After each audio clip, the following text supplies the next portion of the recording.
Olá pessoal, tudo bem com vocês? Sejam bem-vindos à nossa aula de Agricultura Especial 2, aula a qual nós faremos uma breve abordagem, uma breve recapitulação sobre os itens principais que nós vimos ligados à cultura da soja. Isso se faz necessário pelo fato de nós estarmos começando com essa estratégia das aulas online. Então, eu julguei interessante que nós pudéssemos recapitular parte daquilo que nós vimos em aula e para que nós pudéssemos inserir outros detalhes que são importantes para a nossa compreensão sobre esta cultura. Nesta aula, vocês verão comigo alguns aspectos históricos e econômicos da cultura da soja.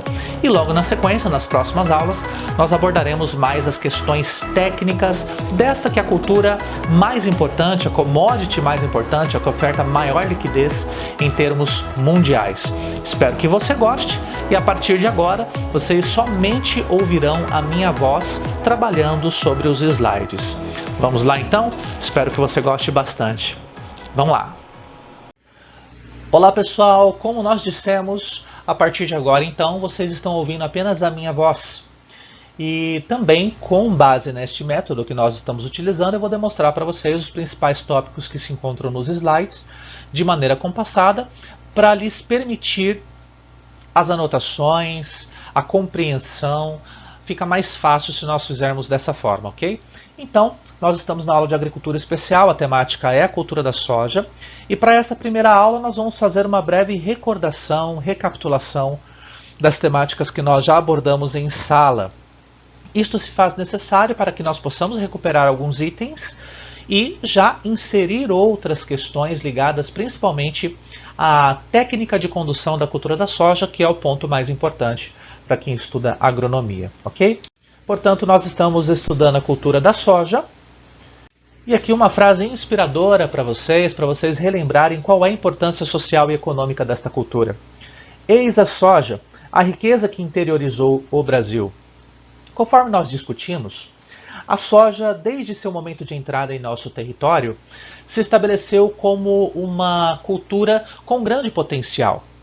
Claro que, em princípio, a cultura era direcionada para a alimentação dos animais, para a alimentação bovina. Entretanto, próximo da década de 1950, evidenciou-se o seu potencial oleaginoso, ou seja, é uma cultura que produz majoritariamente o óleo. E esse óleo, como vocês bem sabem, é bastante apreciado na culinária e na formação de diversos produtos alimentícios. Fora o fato de que também as sementes, os resíduos das sementes, uma vez prensadas, podem ser utilizados para outras finalidades. Por exemplo, nós podemos produzir o próprio farelo de soja, que é utilizado para alimentação animal, de uma forma muito verificada nos mais diferentes centros produtores de bovinocultura, suinocultura e outros. Também podemos nos utilizar dos resíduos dessas sementes como adubo. Podemos nos utilizar também para a conformação de bioplásticos.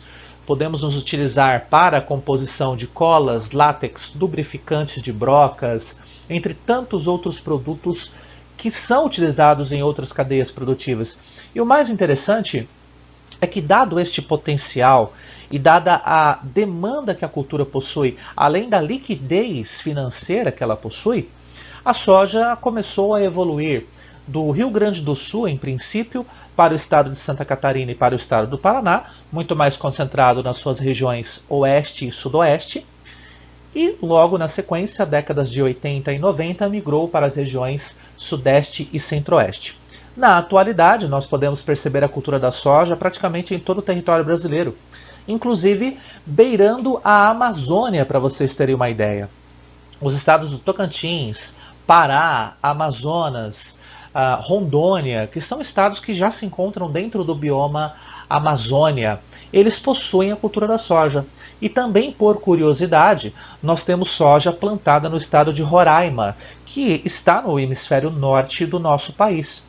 De modo que o cultivo da soja naquele estado obedece ao calendário agrícola dos Estados Unidos, que se inicia por volta do mês de maio e finaliza por volta do mês de setembro, quando as temperaturas já decaem e os norte-americanos já estão se preparando para o seu outono e o seu inverno, que são mais rigorosos que os nossos, tá certo? Vamos à frente então. Vejam que, por conta do tempo da aula, nós temos aproximadamente 30 minutos de vídeo, nós vamos abordar alguns desses tópicos apenas. E o que sobrar, nós vamos abordar na nossa próxima aula online, tá certo? Em princípio, então, vamos fazer uma breve revisão sobre a história da cultura da soja, de onde ela veio, como ela chegou ao Brasil. Vamos falar um pouquinho sobre os aspectos botânicos dessa cultura, para que a gente possa relembrar o que é a cultura da soja e como ela se comporta nos mais diferentes ambientes produtivos. Vamos falar sobre o melhoramento da soja. Este melhoramento foi fundamental para que a cultura se tornasse tropicalizada e, enfim, pudesse ser implantada em ambientes diversos ao do centro de origem. E também vamos falar um pouquinho sobre as tecnologias e os métodos envolvidos na produção de soja, sem fazer uma abordagem mais aprofundada sobre aspectos técnicos de produção, pois isso será visto nas próximas aulas. Vamos então fazer a nossa abordagem histórica sobre a origem da soja, e como vocês estão vendo e já sabem, a origem da cultura da soja é chinesa.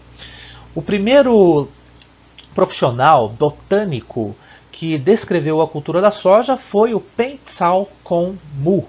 Vocês já ouviram falar desse nome? Ele que foi um dos botânicos ligados ao imperador chinês da época, e este imperador era muito altivo, muito sábio. Um imperador que desejava conhecer praticamente todas as plantas que se encontravam dentro de seu império, para saber se essas plantas tinham alguma finalidade alimentícia ou alguma finalidade medicinal, levando-se em conta que a China de antigamente sofria com os mesmos problemas de temperatura, principalmente no inverno, então os alimentos eram muito escassos, ainda mais numa época em que não havia sequer um traço de melhoramento sobre a cultura. A cultura da soja, ela foi descoberta então por volta ali de 2838 a.C., ali nas províncias de Hunan, Jiangxi, Anhui, Jiangsu, que estão mais a sudeste do país, tá? Inclusive ali pertinho vocês estão vendo a província de Hubei. Aqui está com a grafia convencional, com H, mas também pode ser escrito com W, conforme vocês têm visto na televisão.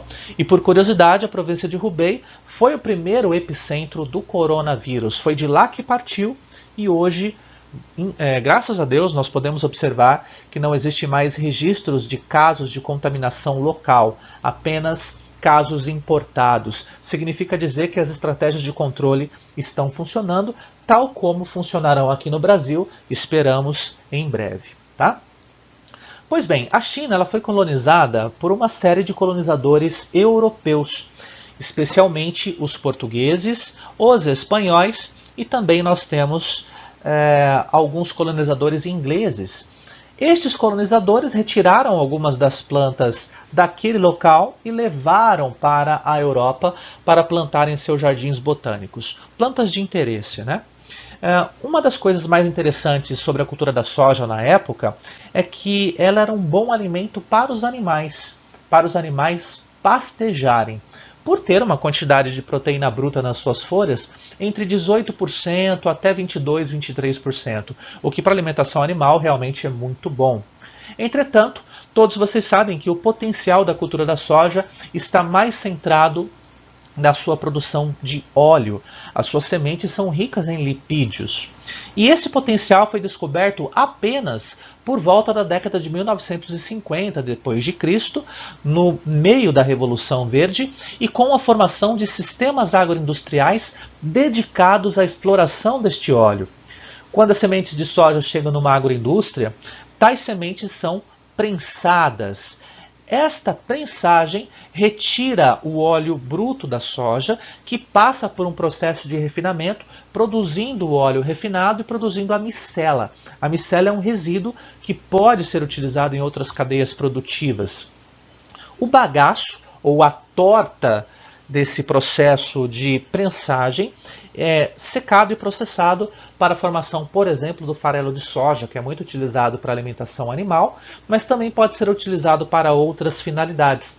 Uma delas, bastante interessante, é o uso deste insumo como adubo, como fertilizante orgânico, um fertilizante com uma quantidade de nitrogênio bastante interessante para ser utilizado nas áreas rurais, ok?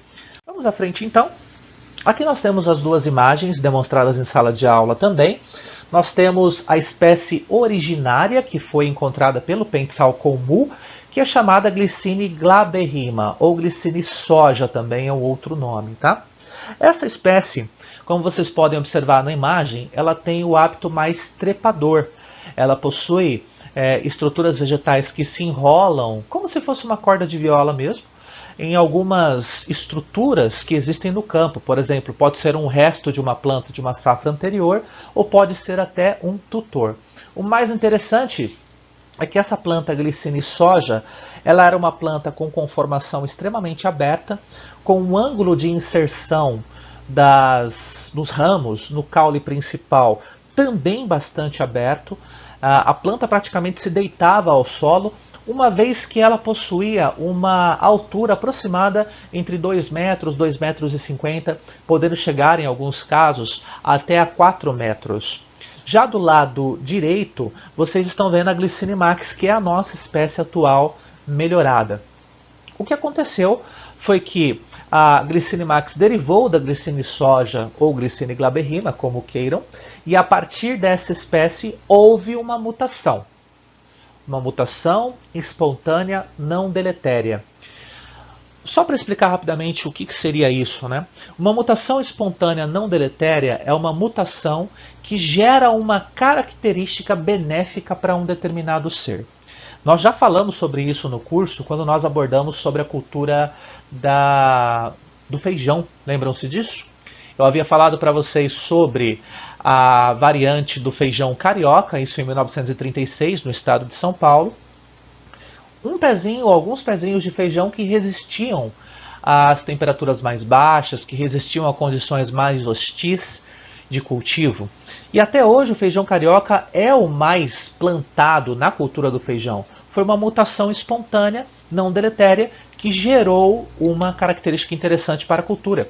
Eu falo não deletério, enfatizo isso, porque boa parte das mutações elas são deletérias. Significa dizer que elas não fazem bem para o organismo. E claro, o organismo pode não resistir a essa mutação e infelizmente acaba se perdendo, acaba perecendo. O que nós estamos vendo na imagem da direita também condiz com algumas evoluções técnicas bastante interessantes para a cultura da soja. A soja hoje, em termos de porte, ela pode estar com 60 centímetros até 90 centímetros. Ela, no geral, é bastante ereta e o ângulo de inserção das ramificações laterais é um ângulo bem mais fechado, um ângulo bem mais junto ao caule principal.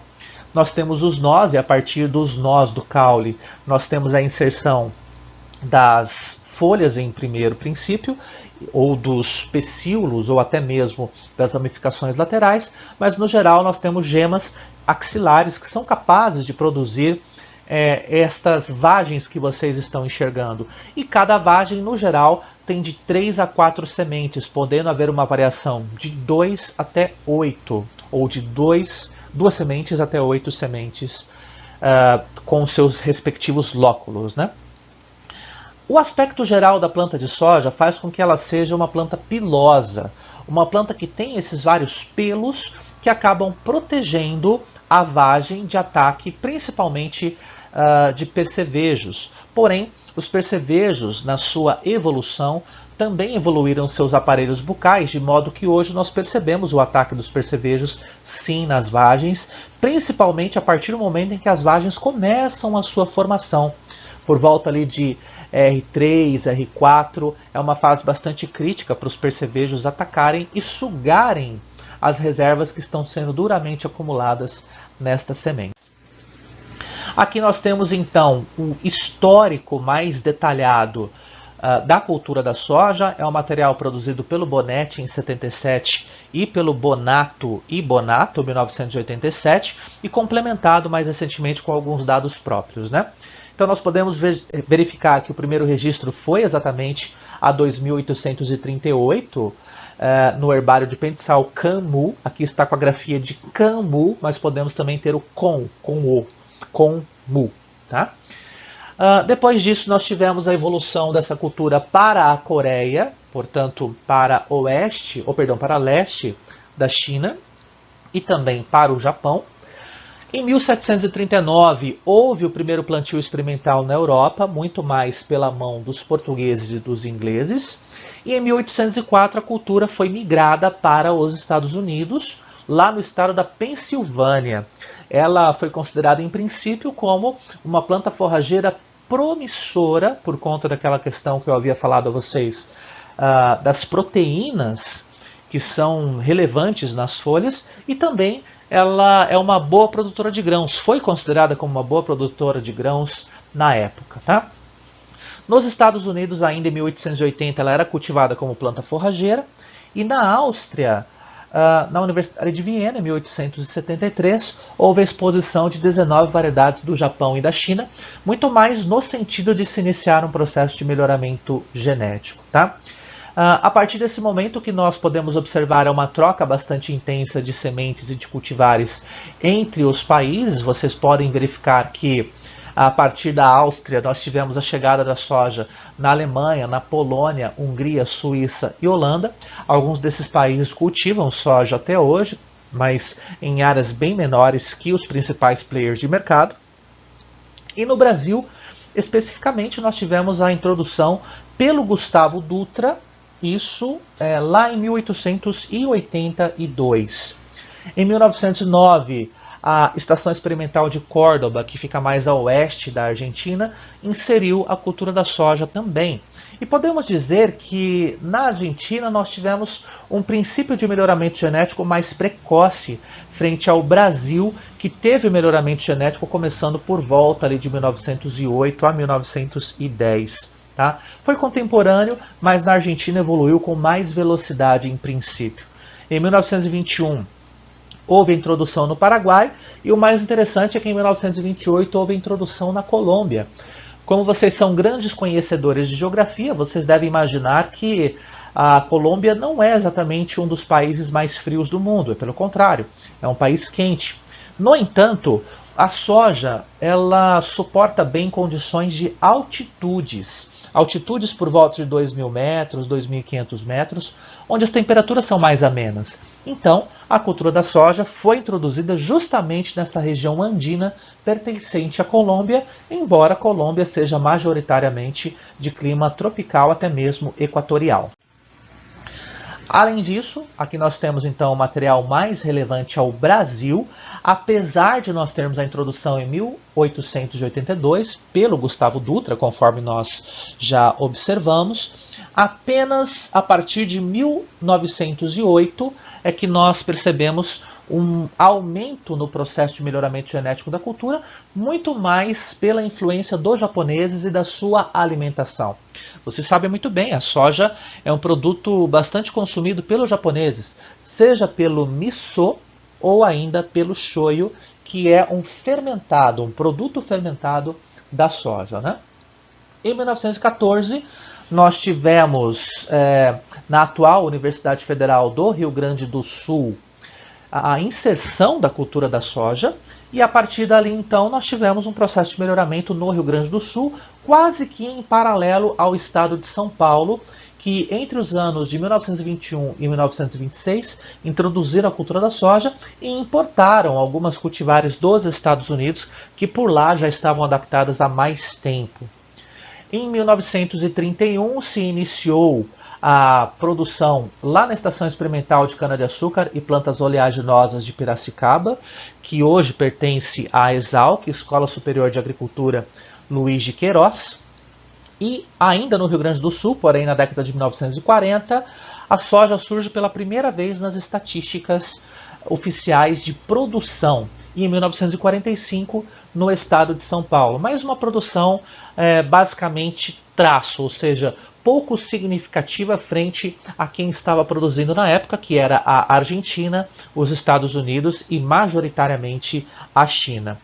Pois bem, um ponto-chave que nós podemos colocar aqui para vocês é que em 1949 o Brasil exportou soja pela primeira vez a uma taxa de 18 mil toneladas de grãos. Muito pouco se nós compararmos com o que nós temos agora no nosso dia a dia. Para vocês terem uma ideia, o Brasil produz aproximadamente 115 milhões de toneladas de soja. Metade disso praticamente, ou aproximadamente 57% disso, é exportado. Então vejam que a partir daquele momento inicial, o quanto que nós evoluímos em termos de produção e produtividade da cultura. E naquela época nós não temos nenhum tipo de dado de produtividade. De certo, a produtividade alcançava alguma coisa em torno de 800 quilos por hectare, 900 quilos por hectare, muito longe daquilo que nós produzimos hoje, que está por volta dos 3.400 quilos por hectare, podendo chegar a um potencial de 4.200 quilos por hectare. Isso se nós considerarmos a atual genética da planta e se nós considerarmos uma projeção de produtividade para o ano de 2028, segundo dados da FAO, okay? Organização das Nações Unidas para a Agricultura e Alimentação. Em 1954, nós tivemos a ocorrência de geada na cafeicultura, que dizimou os plantios de café aqui na região do Paraná, e isso serviu como uma porta de entrada para o aumento da cultura do milho, para a evolução da cultura da mandioca também, e claro, para o investimento numa cultura que os paranaenses desconheciam. Nós devemos levar em consideração que nesta época, muitas das áreas do Paraná ainda não foram colonizadas. Maringá, por exemplo, é da década de 1960, muito embora alguns vilarejos já existissem por aqui. Então, alguns agricultores resolveram investir nessa novidade da cultura da soja. E o que nós observamos foi uma cultura extremamente bem aceita, uma cultura que teve um sucesso na sua aplicação, e nas décadas de 1970 a 80 ela começou a sua subida para a parte central do Brasil. Em termos mundiais, algumas questões que são interessantes. Nós temos, nos anos 80, a União Europeia, Japão e outros países investindo nas suas estruturas agroindustriais para processamento da cultura da soja. Nos anos 90, o que mais nós tínhamos de destaque era a exploração do oeste baiano, ali na cidade de Barreiras, Luiz Eduardo Magalhães e algumas outras cidades, inclusive do sul do Tocantins, consolidando a expansão da soja para a região de Maranhão, Tocantins, Piauí e Bahia, a região que hoje nós chamamos de Mato Piba, e é uma região bastante pujante do ponto de vista econômico para a produção dessa cultura. Nos anos 2000, nós tivemos alguns acirramentos, muito mais do campo da economia do que do campo de produção, né? Nós temos, por exemplo, os Estados Unidos fazendo modificações na sua política agrícola, fazendo com que a soja ganhasse impulso como uma cultura oleaginosa. E cada vez mais nós percebemos o crescimento da China, o crescimento econômico que hoje já não é tão verificado. Na época, a China crescia por volta de 12% ao ano. Era um crescimento vertiginoso, vigoroso, um crescimento populacional também de destaque e uma melhoria nas condições econômico-sociais daquele país. Isso significa que muitos chineses alçaram melhores salários, alçaram melhores empregos e, com base nisso, o consumo de produtos processados também aumentou, especialmente os produtos ligados à bovinocultura de corte e também à avicultura, que são cadeias que dependem tanto do milho como matéria-prima para as rações, como também da soja. Vejam que o dado oficial é que houve uma inclusão social de aproximadamente 50% dos chineses. Então, 1 bilhão e 400 mil habitantes aproximadamente. O crescimento econômico, como eu disse, por volta de 12% ao ano, e naquela época a China se tornou a maior consumidora desta commodity. Quem esteve na época atento aos detalhes da cultura da soja, verificou que em 2006 aqui no Brasil nós tivemos o tratoraço. Vocês se lembram disso? Vocês lembram desse acontecimento? O tratoraço foi um evento bastante importante que trouxe muitos agricultores para as ruas, levando-se em consideração a sua incapacidade temporária para pagamento dos seus financiamentos tomados principalmente entre os anos de 2000 até 2005. O que aconteceu é que a China se utilizou de um artifício que nós chamamos de primarização das exportações, acusando o Brasil de ter resíduos de agrotóxicos acima daquilo que a Organização Mundial da Saúde e também a FAO preconizam. Bem, na verdade, os limites não estavam acima. Muitos dos lotes estavam com os limites dentro do tolerado. Entretanto, eles enrijeceram a questão da amostragem e a questão do limite no sentido de impedir que a soja brasileira, muito mais competitiva, muito mais barata no mercado internacional, inundasse os ambientes de produção chineses como um produto no princípio barato, mas que estava ficando cada vez mais caro. Então os chineses não queriam bancar um preço tão alto por nossa soja. Por conta disso, houve então este embargo a pelo menos 9 navios que saíram aqui do Brasil. A soja teve que voltar e com excesso de oferta no mercado, o preço da soja desabou, acabando com as expectativas de lucro de vários produtores na época.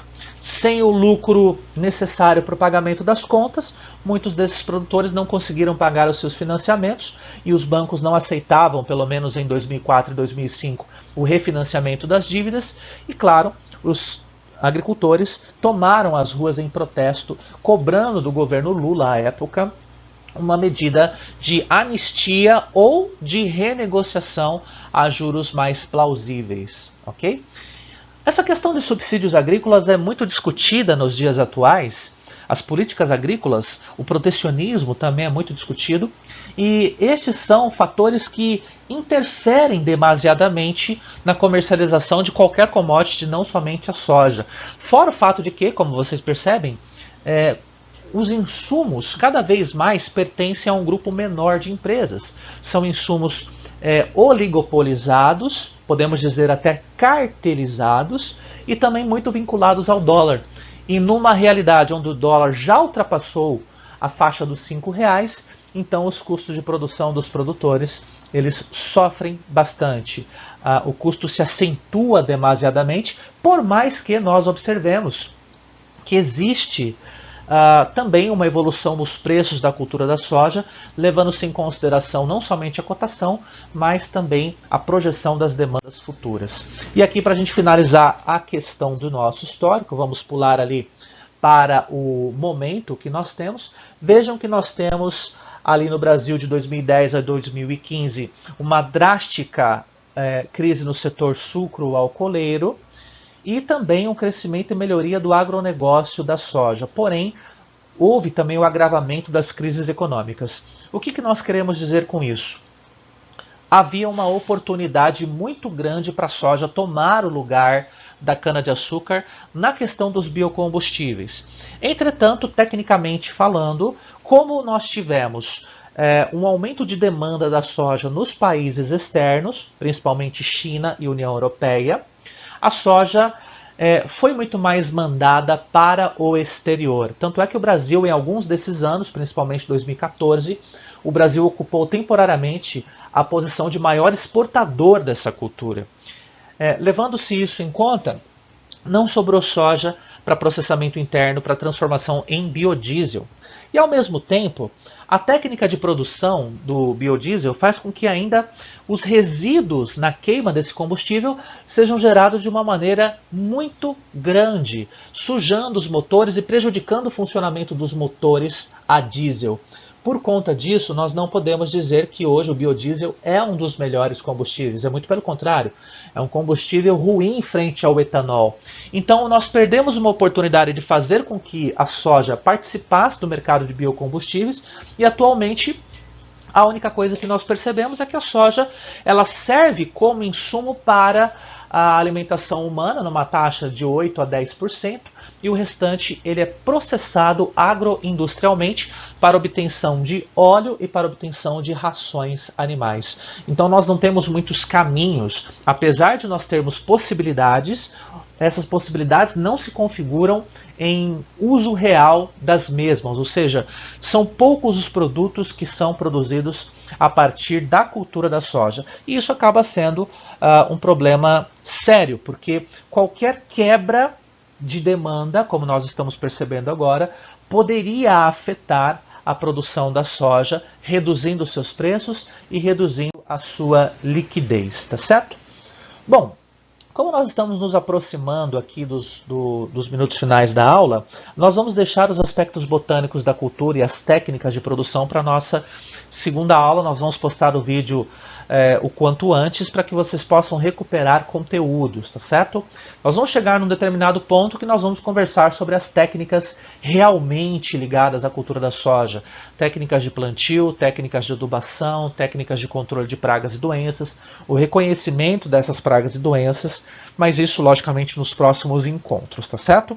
Pretendemos ainda nesse primeiro bimestre adentrar a cultura do milho. Muito bem, então, pessoal, nós acabamos de ver esses aspectos principais da cultura, são bastante interessantes, principalmente como que a cultura evoluiu dentro do nosso país em termos territoriais, em termos de melhoramento genético, e hoje nós temos a soja realmente como uma das principais commodities conduzidas aqui no nosso país e também no mundo. Como detalhe adicional, vale a pena ilustrar a vocês que apenas 4 países fazem parte da comercialização internacional de soja, levando-se em consideração 80% da produção. São eles Estados Unidos, Brasil, Argentina e China. A China, ela se apresenta com uma produção muito modesta, por volta de 50 milhões de toneladas, abastecendo tão somente o seu mercado local. Ela não tem condições de exportar. A maior produção fica oscilando entre Brasil e Estados Unidos a depender do ano. O Brasil já alcançou o posto de maior produtor dessa commodity. E na quarta posição, de maneira um pouco mais tímida, a Argentina participa desse mercado com cerca de 20 a 30 milhões de toneladas. É um mercado bastante interessante, é uma cultura bastante interessante e nós, como engenheiros agrônomos, devemos conhecer esses aspectos e, além disso, conhecer as diversidades técnicas, as quais serão vistas ao longo das próximas aulas. Espero que você tenha gostado, espero também contar com a sua participação no fórum e, claro, estude, analise os materiais complementares, pois isso é muito importante para a sua formação. Então, até a nossa próxima aula. Tchau, tchau!